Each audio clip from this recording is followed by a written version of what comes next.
Hi guys, today's video I would like to show you how to make condensed milk with blueberry bread. So ayan, ang una natin gagawin ay mag-preheat tayo sa ating oven, sa down yan, and 170 degrees, ayan. Okay, baba natin 170 degrees, and then, okay. Habang nag-assemble tayo guys, yan ang mga ingredients natin. And then, sip natin yung harina natin.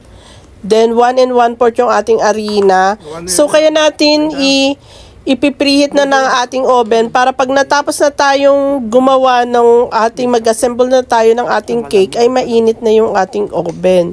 So, ayan. 1 teaspoon baking powder, 1 teaspoon baking soda, pwedeng walang baking soda ha, 1 teaspoon salt, and then 1 cup fresh blueberry. Nilagyan ko ng harina kasi gusto ko hindi siya bumaba. Pero bumaba pa rin siya guys, pero masarap pa rin siya, wala pa ring paltos. So ayan yung ating electric mixer. Kung wala kayo niyan ay pwedeng kamay, hand. Then 1/2 teaspoon, ay 1 stick na butter, room temperature yan. Kumbaga 1/2 cup, okay? So, ayan, kapag gusto nyong mag-bake, ay ilabas nyo na pati yung itlog nyo, ilabas nyo na sa rep, para kapag gumawa na kayo, ay hindi na siya malamig. So, mas maganda guys na hindi malamig, okay?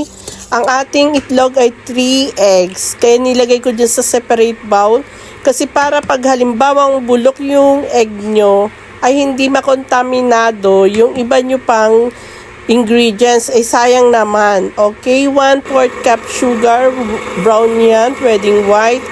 So, naisip ko kasi 1/4 lang ang nilagay ko dahil baka matamis yung condensed milk natin. So, 3 eggs, 1 in the time, pero sumama pa rin yung dalawang yan doon, kaya hinayaan ko na. So, wala namang problema yan. Yan ang ating pan. Birinas ko ng oil at pinunasan, pwedeng butter. Okay? Tapos, naglagay pa rin ako ng parchment paper para pag naluto siya, ay iangat ko na lamang yung parchment paper at hindi na siya dumikit. So, ayan guys. Shout out sa mga ating bagong kaibigan at sa mga lumang kaibigan. Pwede yan pang negosyo, pang merienda, at pwedeng pang pre-taste sa mga kapitbahay nyo, mga retest. Shout out sa mga kapitbahay ni Lutong Mayan. 1 can condensed milk, 370 ml yan. Yung malaki, 1 teaspoon vanilla essence. Okay guys, mumurahin lang yung aking condensed milk na ginamit. Pero masarap pa rin siya, wala pa rin problema doon. Kahit mura lang siya. Kasi, yan, kung gusto nyo mamahalin ay kayo na ang bahala. So, dahil gusto kong matchak na pino talaga yung ating wet ingredients, ay sinala ko siya. Kasi yung butter nga, baka mabuo-buo pa rin siya. Pero, pag halimbawa na malamig naman na yung butter nyo, ay okay naman na yun, wala namang problema. Pero gusto ko pa rin ay pinong-pino. So guys, tsaga-tsaga lang. And then, ayan, isimutin natin. Syempre, sayang din naman yung sa ilalim, diba? Sayang yung ating ingredients dyan. At simutin natin. Laman tiyan din yan. Okay. Sana ay okay ang inyong December ngayon. December. Hinalo na nga natin dun sa ating dry ingredients.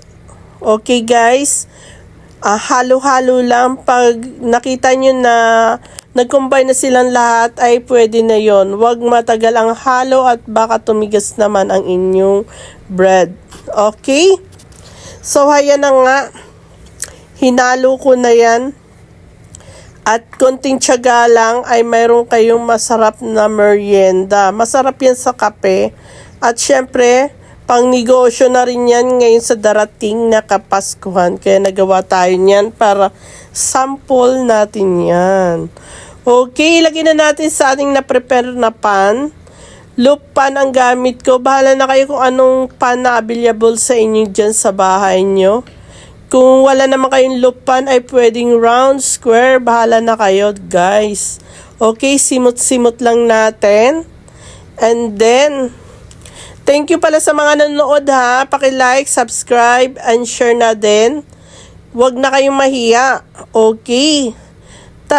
Tapos ilagay na natin yung ating blueberry. Ayan. So, ayan, inisa-isa pa natin yan para hindi mahalo yung excess na harina dyan.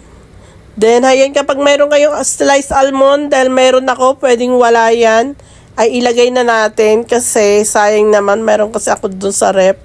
Kaya, inilagay ko na rin. Pero kung wala naman kayo, wala namang problema yun. Tapos, tap natin 1, 2, 3. And linisin natin yung mga dumi-dumi dyan sa gilid para pag nagluto, hindi yan matututong.